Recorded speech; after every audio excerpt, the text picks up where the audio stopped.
All right, guys, we are back with Kevin McGlue, play-by-play announcer for the Colorado Eagles. How are you doing, Kevin? I'm doing well. Thanks so much for having me on. Yeah, appreciate you coming out. Pretty excited to get the season started? Absolutely. Last year was it was great just to get back and play some hockey and kind of be back in a building and watching live hockey, but without the fans, at least in our building and in a lot of the buildings we played in that Pacific Division, just to be able to get back in front of fans on a regular basis. We're really looking forward to it. Can I ask, Kevin, as I did some play-by-play in college, actually, what's that like doing a play-by-play for a sport like hockey and there's no fans? Is that what it is? It's a little bit strange. We did pipe in some crowd noise in our building, and there were several buildings that did that. One thing that I thought was a little bit different, something I hadn't really faced before, was actually doing a game against the Ontario Reign at the King's practice facility. And it was myself and I believe two or three Kings personnel from the front office, and that was it. And it was a penalty shot in the middle of the game.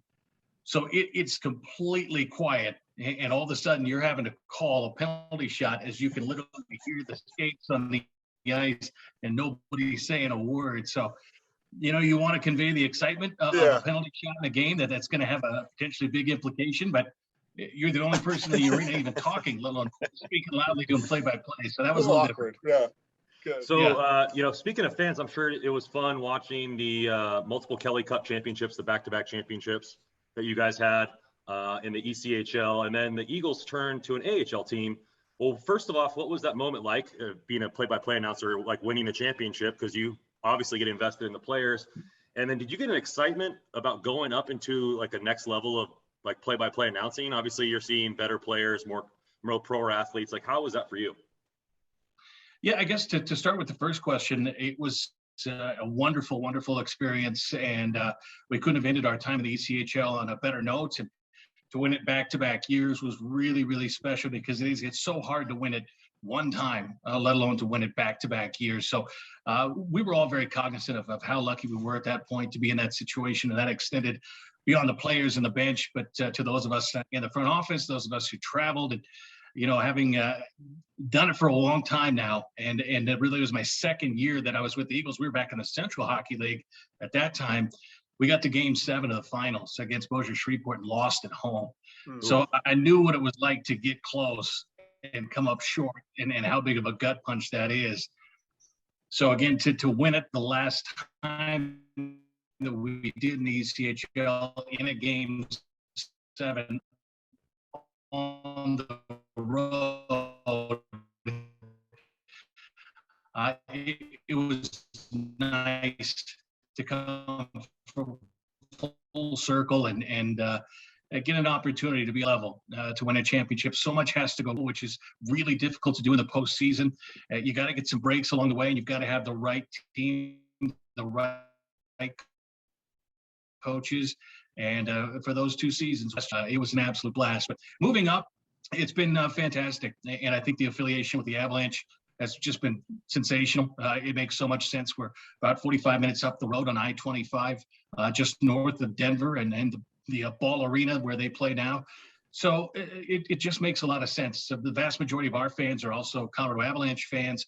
So it was just such a natural fit for us to step into that role, and for the Avalanche to come up north with their prospects. And for me personally, yeah, it's been an absolute blast to watch first round pick after first round pick come through. And you look at last year, when it was just such a strange year, and you had some really young kids coming up from what should have been a major junior year. And all of a sudden you got a first round, second round guy that's playing big minutes, whether it was for our team or the Ontario Reign or any of the teams we faced. It was really, really cool to be a part of that and to see that on a nightly basis. So yeah, it's been fantastic. Yeah, that must be quite something to see now, seeing all that top end talent there. Speaking of top end talent, the Reign have taken back-to-back captains from the Eagles, and Mark Alt and now TJ Tynan. Is it something in the water up there, or are they just tired of the snow? They want to come to LA, or what's going on? It's a good question, but yeah, 2 great guys. And I know that Reign fans probably didn't get to know Mark Alt as well as they would have liked to, with everything being closed off last year with COVID, but he's just a great guy and your prototypical captain and leader in the room, leader on the ice. You know, TJ Tynan, he's a dynamic player. He is an absolute blast to watch. He's somebody that, you know, you talk about a player that you'd pay to go watch just on his own. He's one of those guys in the AHL, and there are a lot of people who tell you he's probably the best player in the American Hockey League, and he can do so much for you in so many different respects. So, yeah, I really had a lot of fun having a chance to call the games when he was on the ice, and I think Reign fans and Kings fans will enjoy watching him. So the way I see, and you kind of touched on it a little bit there, the way I see TJ Tynan's game, the way he is as a player, really a dynamic skater, but his vision and his passing ability, and I think it shows in kind of the production that he's had is from an assist standpoint, but he's a really, really creative playmaker, at least from my view of him. Can you go into a little bit more details? Is that an accurate assumption? And maybe what else does he bring other than maybe some of that playmaking ability? Is he somebody that's going to muck it up in the corners a bit more than people may give credit to for his size? You know what? I would say this in that regard. He's a feisty player. He's not a big guy, but he is an ultra competitor. And he's a guy that, you know what, the competitive juices kick in the second he goes in to take pregame warmups. He's not a guy that has to take a big shot and have to retaliate in order to get engaged in the game and to get those competitive juices flowing. He's ready to go from the drop of the puck. And yeah, he's not a big guy. So again, maybe he's not going to go out and tear it up in the corners, but he's not afraid to go in there. And again, he leads by example. And I think that's, again, why he was a good captain here. And I'm sure why he'll be a good captain with the Ontario Reign. But on a power play, he can just completely change things for you. And I think that we saw that with the Eagles. When he was out there, particularly with Kiefer Sherwood, when he was going up and down from the Avalanche, when he was with the Eagles and you had Kiefer Sherwood and you had TJ Tynan, it was a pretty dynamic connection between those two. So, you know, if you've got complementary pieces, guys that can finish, and you put a TJ Tynan on the power play, he's going to find him and he's going to get him the puck, and he's going to put the puck right where it has to be. And he's a treat to watch on the power play in particular. He was somebody that he came over. He spent the last two seasons with you guys over in Colorado. So it was a little bit later on. He's in his late 20s by that point. So when he came over, was there any sort of, you know, organizational expectation, or was it from we know we have a good young crop coming and there now, let's look at a guy like him, he won a Calder Cup, to come in and kind of be that mentor type of player, kind of not only on the ice but also off the ice in the locker room? Is that type of the player that they're getting, and is that what you think you see a perfect fit for that in Ontario with that same group of talent? You know, I think that you go back to his first year with us, he had a chance to get up to the NHL and play more games in the NHL than he had played prior to that. So when he was particularly with the Columbus organization and at the forward position, going up and down every single line of the four lines. It's tough to crack that lineup, but yeah. You know, he had a chance to get out there and play. Obviously, he was tremendous in his time in the AHL, as he's been his entire career. But yeah, I think, and again, this is without having this relayed to me, my assumption would be, yeah, you bring him in, he's going to be a guy that you can plug and play in the NHL. If the injuries or the situation calls for it, he can go up there and he's gonna handle himself just fine. And when he's in the AHL, he's gonna be one of the better players in the league. And he's gonna be a guy, as you had said, that can, you know, as an older player, and I know it's strange to say older when you're talking about his 20s, early 30s, but yeah, he can shepherd along some of these younger guys and show them the ropes. And I think, you know, a guy for us like Jean-Luc Foudy, who's again one of those players that came up and should have been playing at the major junior level this last season, was able to come up and play with us. I think he learned a tremendous amount, both on and off the ice, from a guy like TJ Tynan. So, yeah, I think he's looking for that role. And again, I would not be surprised if maybe part of the transition is saying, hey, where do I maybe have a chance to showcase myself further and try to earn myself a spot on a bit more regular basis in the NHL, because there's not a guy that plays in the American Hockey League that doesn't believe that they can go and have a chance to succeed at the NHL level, because they're just that close. Yep. So what kind of player is he off the ice? What kind of person is he off the ice? What can fans expect I know the Kings do a lot of outreach stuff in the community, and same thing with the Reign. Like, what kind of player is he? Is he nice, easy to talk to? And do you think he's that type of person that's going to live up or want to that mentor role for the young guys that we have? Oh, I think so. Absolutely. And he's a great guy, great off the ice. And again, he is a guy that he takes great care of himself. He's very determined, very studious and serious about the game. And he wants to go out and he wants to compete. He wants to win. He wants his team to do the best they can. He wants to be the best player that he can possibly be every single night. You don't see him taking nights off. So, I think fans will really enjoy watching. Like I said, it's fun to watch him play. So I think fans will enjoy that. But off the ice, again, he will, I believe, be more than happy to continue what he's done here already. And that's to be a voice in the room, to be a voice for some of the younger players, and to be sort of that guiding force and pulling them through, because it's a big jump, particularly you look at coming from a major junior situation, or if you're a 20-year-old, you get drafted, you come in, or maybe you did a couple of years at college and you're coming in and you're playing, you're turning pro. There's a lot of adjustments, and there are a lot of pitfalls that you have to avoid, and things that you can do to set yourself up for success. And sometimes you just don't know it until somebody who's been through it has told it to you and has detailed it for you as you experience it yourself. It's funny you say that. Randon and I were talking earlier that some of the comments coming out of development camp and for the Kings is a number of players saying they have to learn to adjust. They're getting used to the pro level. They're getting used to the pro game from, be it college or some of these guys coming from overseas. And it is an adjustment. And I think, you alluded to it earlier, some of the players on your in Colorado there probably learned quite a bit from a guy like TJ who's been there and kind of gone through that. And I think that's where, at least from our point of view, we see a guy like that come in his high 20s, obviously well established in the American Hockey League. That's the type of role. A part of his role could be to help some of those guys walk through that, learning the pro process. Yeah, absolutely. And, I think one of the things I've seen is you see some of these younger guys come up, and whether they've taken the major junior route or the college route, as you come in as a pretty young player, what you really have to transition into is this is your job. And this is 24/7. This is a full commitment. And there's no more going to class and balancing that out. Your class is watching video, and your class is staying after practice and working with the development coaches.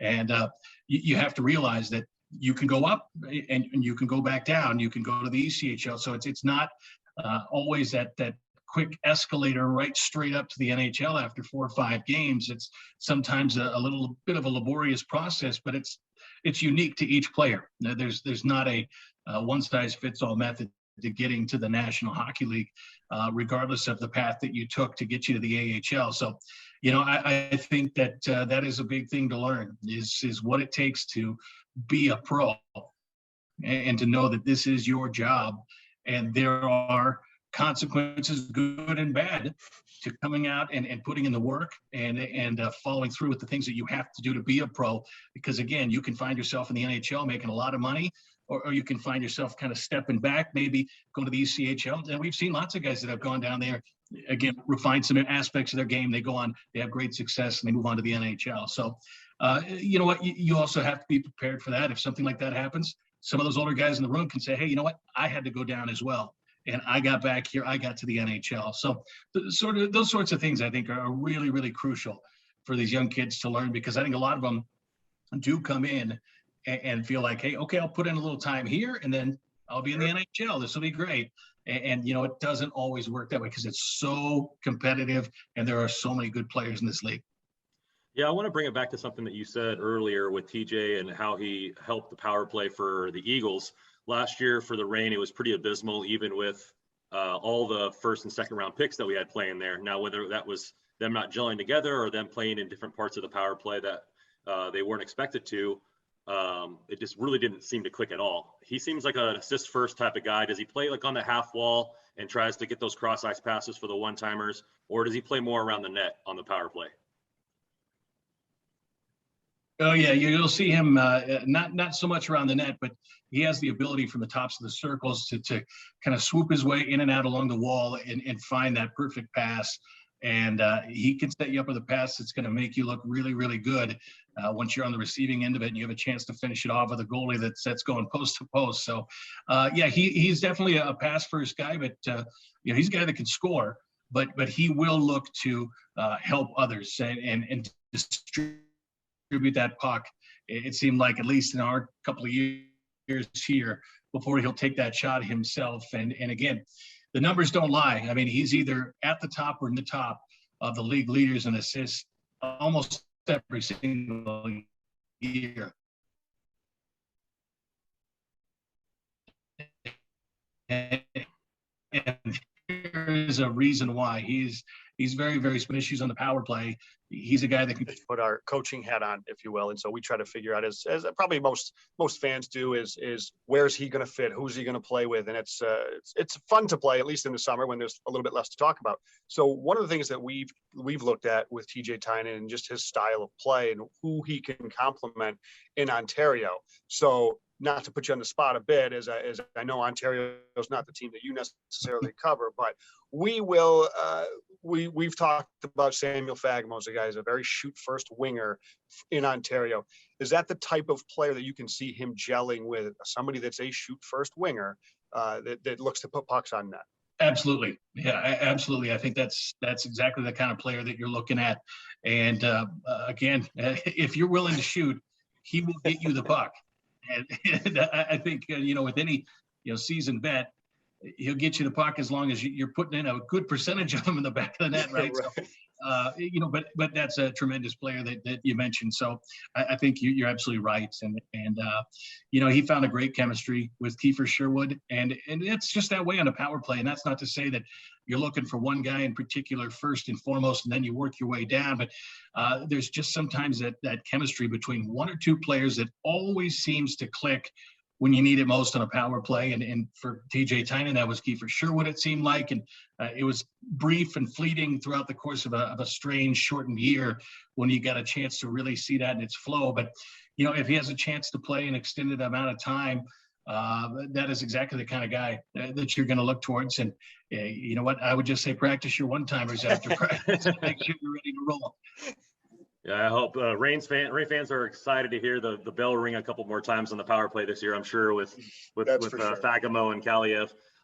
Him being one of the older players, generally in pressure situations, the captains and everything like that take the face-offs in the defensive zone. When the game's on the line, does his defensive acumen, line up with his playmaking ability? Well, I think what you think about with him, whether it's the face-off circle or whether it's in the defensive zone, anywhere you put him on the ice, his competitive nature, I think, rises to the top. And the big moments are where you see him tend to take on a bigger chunk of that leadership role. And he could play big minutes for you as well. Like I said, he takes tremendous care of himself, and he wants to be on the ice. He wants the puck on his tape when it's a critical situation. He wants to be in the circle when it's a critical draw in your own defensive zone. So, yeah, I think that that's exactly what you're going to see. And like I said, he's not a big guy, and you're not going to see him laying a lot of huge hits, but he plays a really course of the season. You'll see him, he'll get a burr in his saddle from time to time. And you know what, like all great competitors, it kind of ratchets things up for those guys. So at least that's what we came to know and love in the 2 years here with TJ Tynan in Colorado. That's good to hear, because I know a lot of fans like that style of game, where a little peskiness, a little sandpaper with the playmaking ability. From your opinion, knowing him, what do you think attracted him to signing with the Reign, and why do you think it's a good fit for him? Like I said, I don't know the ins and outs and the reasoning, the negotiation process that went on with any of the teams that he spoke with. But I really think when you look at a guy that's been as productive and still has a couple of years certainly left in the tank at a high level, I think you first and foremost look and say, hey, where am I going to get an opportunity to potentially crack an NHL lineup? And that's not to say that the LA Kings are the absolute top of that list. I don't know, but these players, they certainly they sit down, they discuss it with their agent, they look inward and they say, what's going to be right. And then at the second part of that, you want to go somewhere where you're going to enjoy being. and with a system and with a coach and potentially with some players that you've already played with or know, where it's there's going to be a comfort level there. But for me, and this is just me hypothesizing, I think he probably, like most players, looks at it and says, where am I going to get the best opportunity? And for him, I think what he would love to do is have a chance to try to showcase himself, maybe with another team, and try to be able to showcase a little bit longer over the course of a season than maybe he did last year or even the year before. Yeah, I think he's going to have every opportunity. There's going to be a lot of competition in camp that maybe he wouldn't have got in Colorado with the Avalanche, because they're pretty set down the middle. Anything else from you, Joe? No, I was just going to say, we really appreciate you coming on and joining us and getting a chance to learn a little bit more about a player that I think Reign fans should be very excited about. They should. And I think, again, if Reign fans had a chance to watch him in the last 2 years, you kind of have an idea of what you're getting. We absolutely loved having TJ here. And, that's just the course of the business is players come and then players move on. And you love to establish that relationship with them while you do. You wish them great success afterwards and along the way. Same was the case with Mark Alt. And you know what? I think you fans are going to really enjoy it, and you're going to get your money's worth watching them. And we're looking forward to getting back out and getting to Ontario and going back into that beautiful arena and enjoying that Southern California sun and playing hockey again and doing it in front of home fans. And you know what? Yes, we're getting close. Getting Every close. day we're one step closer. So I appreciate it, guys. No problem. Thank you so much. And you have a great season announcing for the Eagles this year. Hey, thanks so much. I Best of luck, appreciate Kev. that. Thank you.